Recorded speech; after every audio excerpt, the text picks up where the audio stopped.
Kristen. Hi, Kevin. How are you? I am good. How are you? Good. We have a sunshiny day here. We're actually in our living room slash dining room right in the middle here, and a nice, bright, sunny, windy day. Yeah, and it's almost spring. Spring, so that's time for things to regrow and bloom and just start to be what God created them to be. Yes, and what an intro to what we wanted to talk about. Absolutely. So, the last series at church, Pastor Rich, who was on our last podcast with his wife Alice, shared some stories with us, but he is the pastor of our church, and he just did a series on words. Yeah, and that was impactful because words mean a lot. And I think there's a lot of places to dive into how words are meaningful in our marriage, but I know we want to go a different way today. Yeah, I mean, the words thing's so important because, um, our words have so much impact on one another, whether we want to think it or not, whether it's intentional or not. It's just a huge impact. And they can either be, as Joby Martin might say, a launch pad for one another, or they can be a lid to stifle everything. So we have to be really careful about the words we choose and the situations we use them in, because Yeah. as followers of Christ, we want to be an encourager and a cheerleader, not only to our spouse, but our kids and everyone else. We don't want to be spewing negativity. We want to look to the bright side of things because the bright side is Jesus behind all things. Yeah, and just to touch on that real quick, as you were saying, how we have such an impact, it's even more impactful with our spouse because our spouse specifically has the power to speak into our lives much more so than other people. Yeah, and I think we take that for granted a lot of times. Um, I think when we're in conflict or angry, we know very well, we know the things to say to maybe win the argument in our mind at the moment, but in doing so, we know the thing that's going to hurt them the most. We know how to get a reaction from what we say, whether it be good, bad, or indifferent. We know exactly what we're saying. And we use it in times like that, kind of in a harmful way. But we often forget the impact we can make in a positive way by just encouraging one another in our day to day. Yeah, but that's so great, right? Because we're talking about the negative here that, oh, you could really hurt someone because it's double the impact for your spouse. But think about the opposite, like you just said. You could so much more bless your spouse just by the kind words. And maybe that's not something that we always think of either, how easy it might be to just give some words of encouragement and make someone's day or make your spouse's day. Yeah, and we have the same possibility of impact with the positive words as the negative words. Sometimes we get lazy and we don't want to think about that.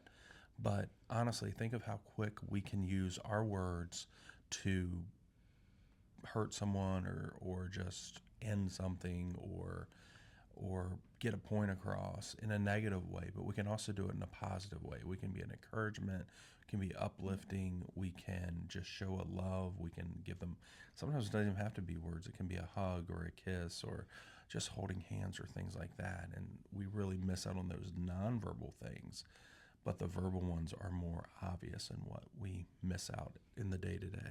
And I think a lot of it is impactful based on each individual's love language as well. Yeah. Yeah, we forget that part that, basically there are 5 different ways we give and receive love, and the odds of ours being the exact same are pretty much non-existent. And Especially considering we many times choose a spouse that's very opposite to us. yes. And, the other part of that, which makes it even more complex, is that our love languages can change. What mine was 27 years ago when we got together is totally different than what it is today. Kristen's have rang true. She just wants acts of service for the most part. Yeah. So I But don't I think do I'll like ever get out of that. words. Like Yeah. words are meaningful. Yeah. And I think we negate the fact that how meaningful words can be, whether it be with our spouses, our children, people at work, people at church, people wherever we go.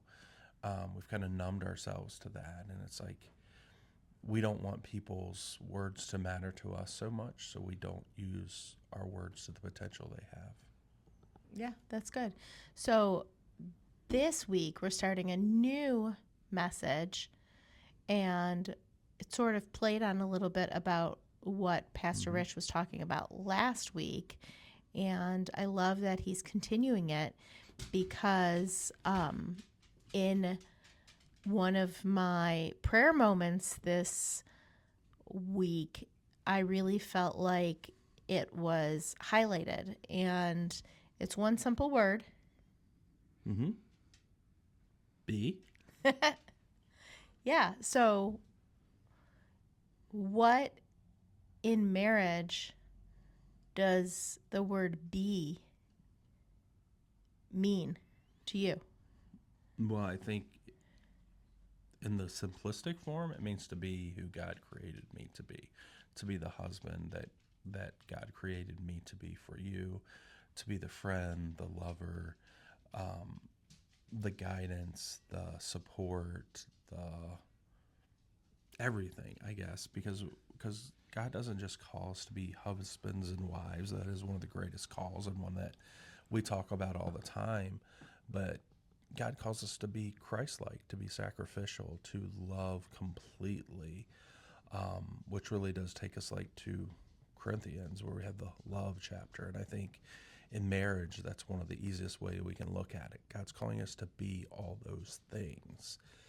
And it's hard because in general life, those go against what we're made of, the fibers of us, because we're born sinners. We're born selfish. And to love one another requires work. And we can be very, very lazy. So just like everything else we're talking about in marriage, like to be, we actually have to put forth the work to be who God is calling us to be. Yeah, I find that interesting. So, a couple things about the simple word be, especially when it pertains to marriage, because I mean, we could dig very deep into this, but I think we're going to leave it on a marriage level for the most part today. But when you say be, you think when you're in marriage, sometimes you get so overwhelmed with the do. What do I have to do? What is my task list? What do I have to get done? I'm supposed to do this. I'm supposed to do this. I'm supposed to do this. That you're not stopping to be Right. what God created you to be and be the wife or the husband or the spouse that you are meant to be. However, you brought up a good point that in order to be the spouse God created you to be, you also have to do some things. So it's almost like, okay, very confusing. Do I do or do I be? And when do I do and when do I be? Always, Okay. because they kind of feed off each other. Okay. 1 Corinthians 13, verse 4 says, "Love is patient and love is kind. Love does not envy or boast. It is not arrogant or rude. It does not insist on its own way. It is not irritable and resentful. It does not rejoice at wrongdoing, but rejoices with the truth. Love bears all things, believes all things, hopes all things, endures all things. Love never ends." And I think just that list there really goes through it. You know, the B part, love is patient and kind, but we have to do those things because it's really hard to be patient in a relationship when we think we know the right way or the easier way or the better way or anything else. But in being patient, it's kind of like God being patient to us. It's black and white to God what we should and should not do, but we still have free will. And He not only gives the free will, he encourages it, and he is patient as we come to the truth. And he is kind. And it's hard to be kind to one another when we feel that we are wronged. But every time we commit a sin, we wrong God and Yeah. one another. So it kind of goes on there. It does not envy or boast. I don't envy what others have. We're not called to envy what others have. In the same way, we're not called to boast about what we have. And that's a hard one in our marriage, because a lot of times we can very easily fall into, well, look at her, look what she does for her husband, or look at him, look how he treats her, or wow, look at that house, or look at that car, or oh, they go on vacation all the time, or an endless number of things. And if we do that, if we do these things, we can fall into a very, very deep trap very, very quickly. Because when we start to envy, then we start to build those little walls between us, between the husband and wife. We're doing things that separate us, because we kind of get bitter in there. When we envy, it kind of brings bitterness, and bitterness makes us cold and can breed hate and not kindness or love. And it's a very slippery slope we fall down. I think actually that was a good point, bringing love as a comparison to the word be. It's very similar when you're questioning, do I be? Do I do? When do I be? When is it an action? When do I rest in it? Because love is very much an action.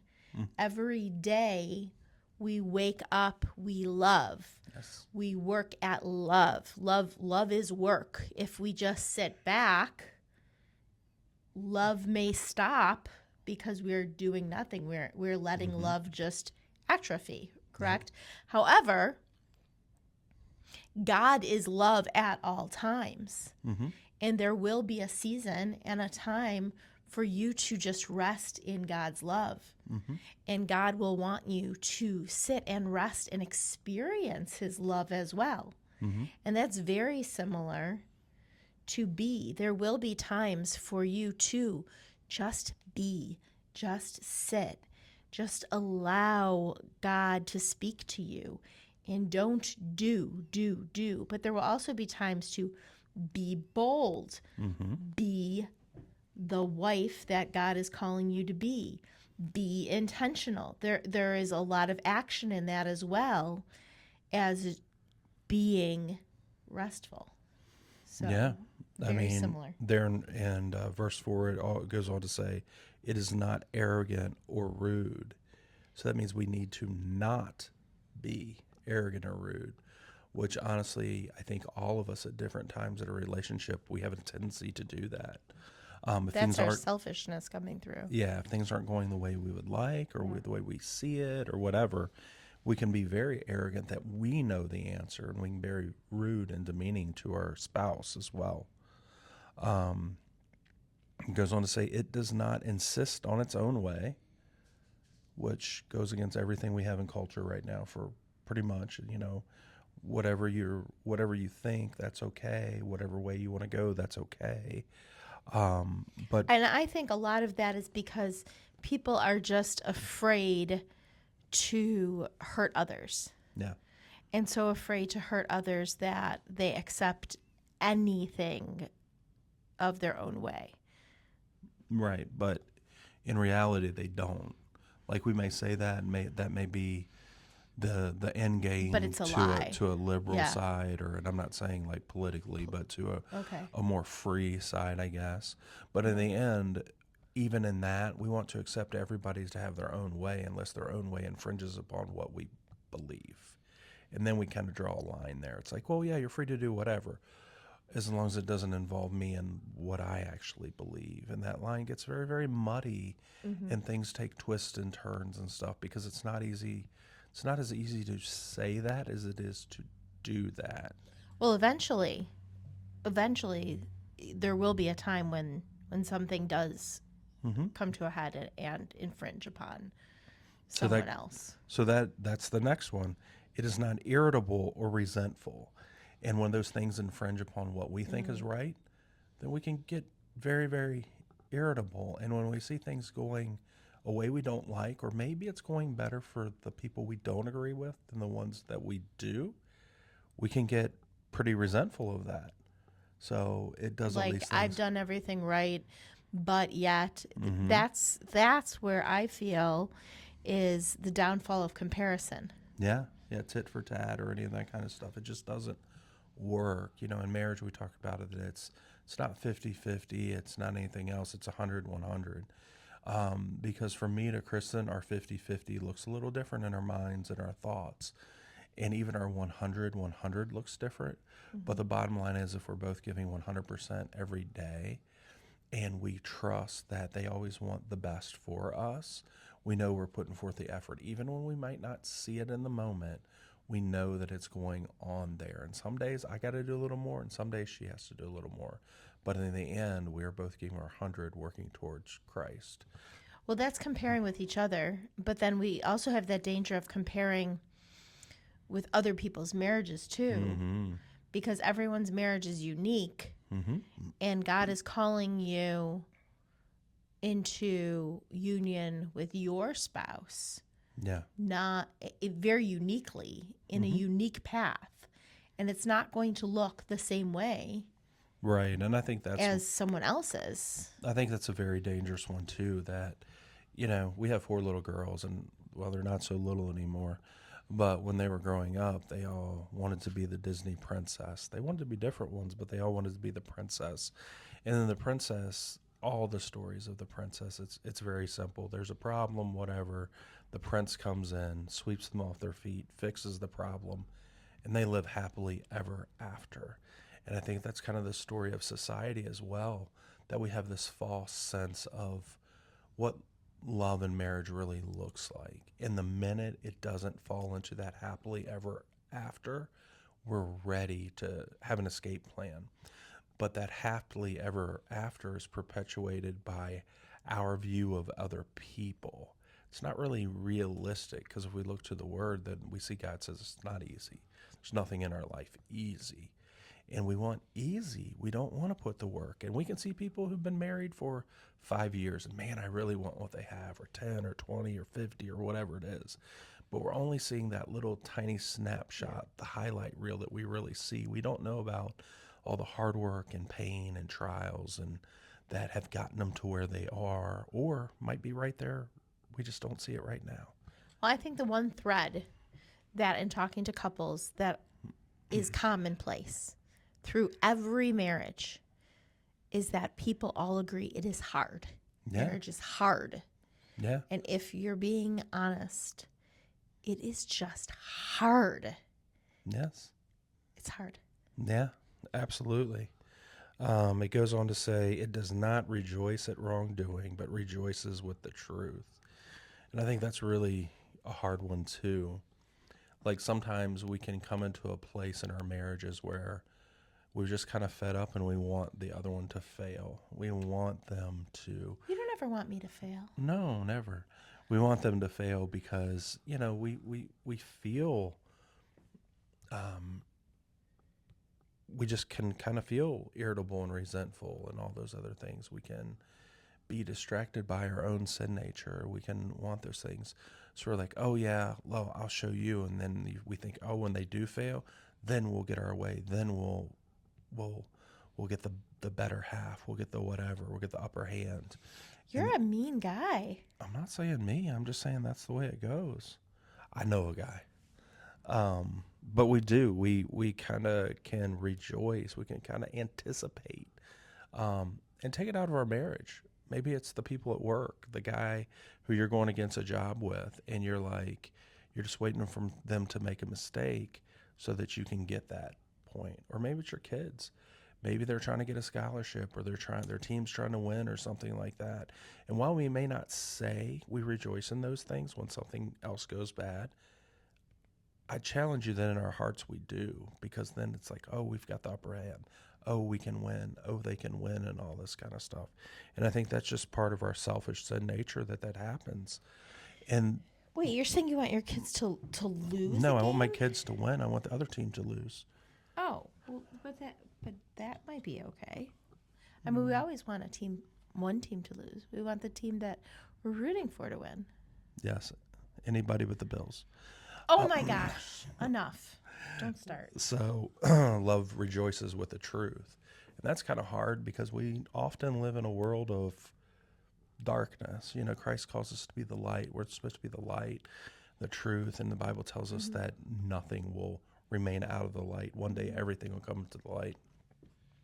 But that's hard in relationships because Yeah. we want to protect ourselves. Well, because what if the truth hurts you? Mm-hmm. So the question is, do you want the truth if it's going to hurt? Yes. And a lot of people, they don't. They honestly don't. No, And- but if you don't have that, then you will never be healed from it and you will never get to the other side of it. Yep. Correct? Yep. There are multiple times in the Bible when people come to Jesus and ask him, oh, what do I have to do? How do I do that? And he basically tells them, you know, you have to change. You have to give up this and just follow me. They ask for the truth. It's kind of like a few good men. When Jack Nicholson says, You can't handle the truth. yeah, you can't handle the truth. And that's kind of like it is with Jesus. A lot of people will be like, all right, I'm all in. What do I have to do? Well, you have to give up everything and follow me. What do you mean? But don't you think at that point Jesus knows what the biggest struggle of that person is? Yeah.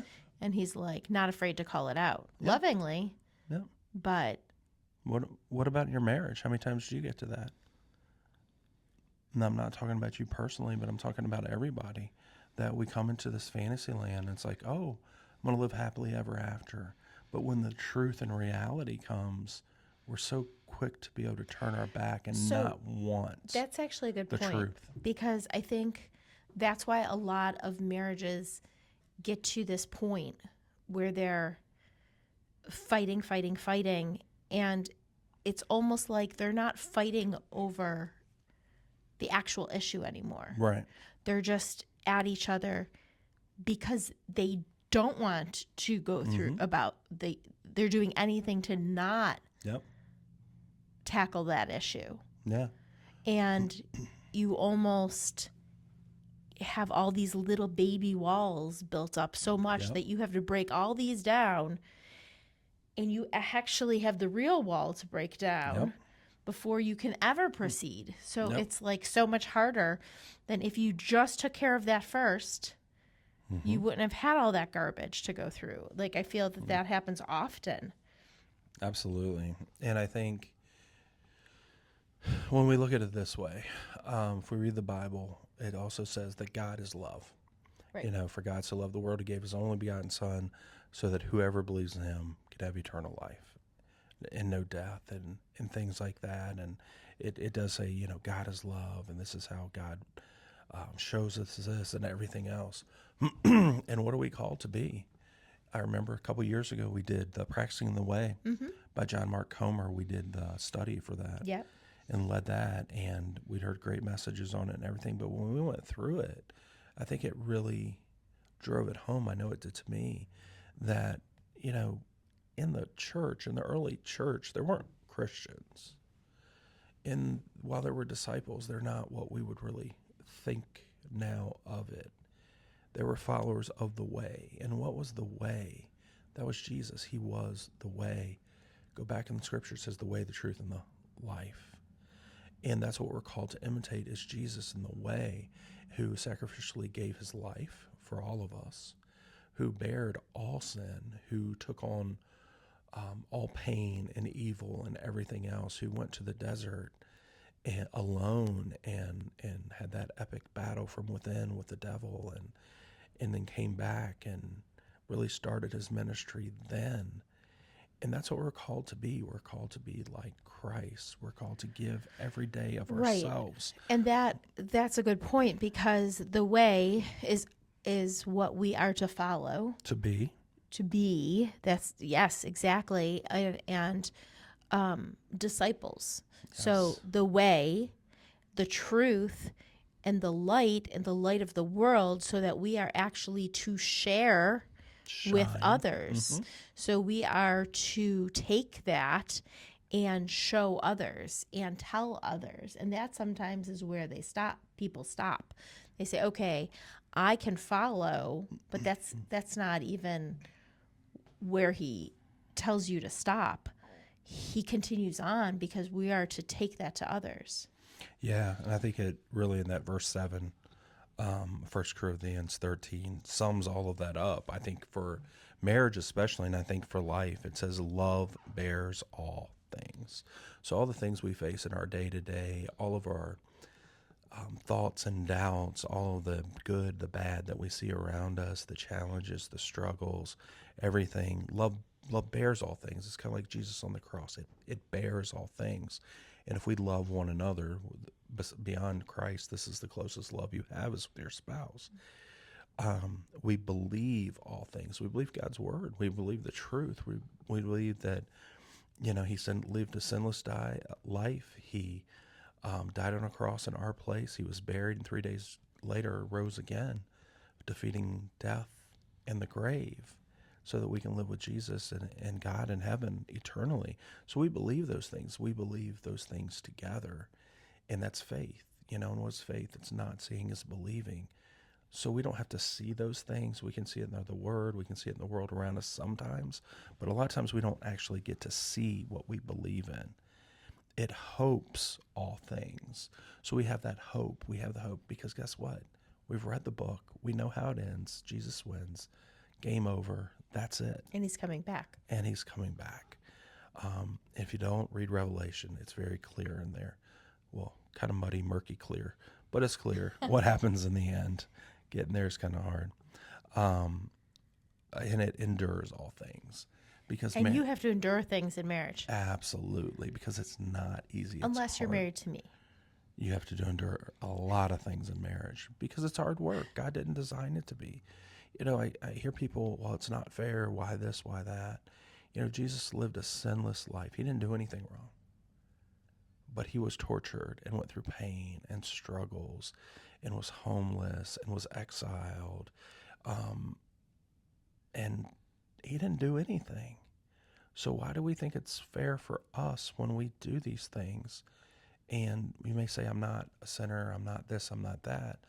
But, he comes back with the 10 Commandments, and the New Testament says, have you thought these things? If you had these feelings, you thought about killing someone, then you committed that. If you've lusted, then you've committed adultery. And people may think why, but it's all because it's a heart issue with Jesus. If it's in your heart to do that, if it's in your heart that you would do that, then to him it doesn't matter if the action was done or if it was just a want or a desire. Yeah, because he didn't have those wants and desires. He was God. He came down, put skin on, and lived among us. He didn't have any of those things, yet he died for us. So if he had to die for us, why would we think it was going to be easy for us? That's a lie. That's a lie from Satan. That's going to be easy. Verse 8 says, love never ends. He proved that to us on the cross.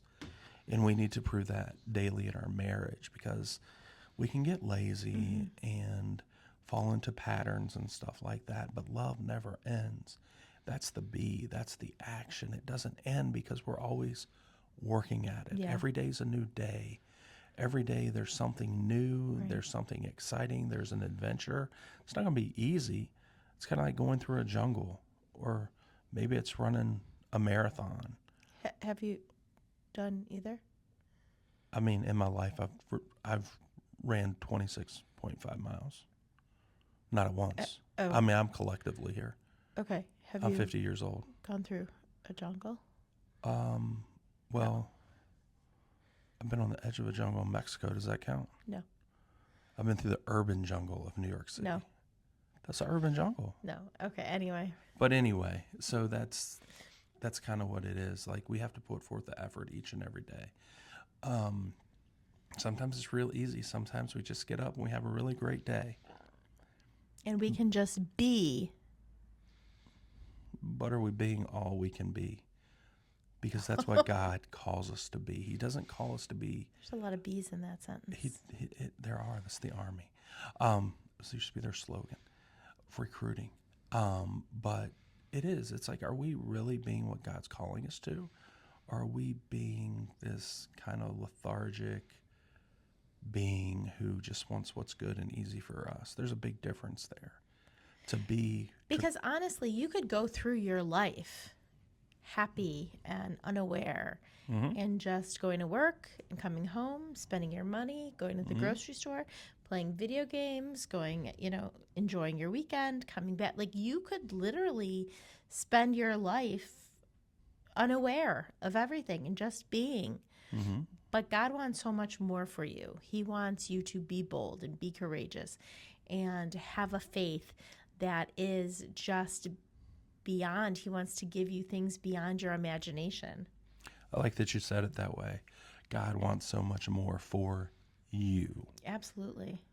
And because a lot of times it looks like, when we look at it, it looks like God wants me to do this or God needs me to do this. Guess what? God doesn't need you to do anything. Yeah, no. He can do all things. And if you don't want to do it, he has someone else who will. It's kind of like we talk about in marriage, that God has a specific plan for our marriage, Kristen and I, and he has a specific plan for every marriage.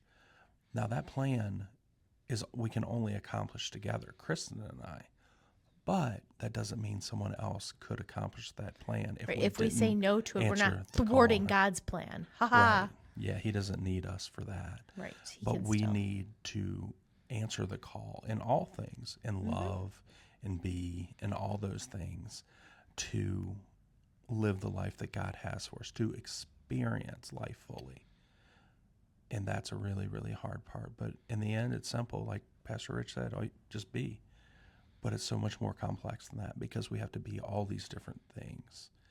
And we're not really called to be all these different things. We're called to be a practicer of the way. Yeah. We're called to be a disciple of Jesus. And that just means every day of our life, we're doing, we're being, and we're working towards being more like him in our marriage, in our home, at work, on the street, whatever it is. If we ask him, if we prayerfully ask him, to show us what it is, that's one of those dangerous prayers. Let me see people like you see them. Let me see myself like you see me. Then we become to actually be, because we'll be hypersensitive to his calling.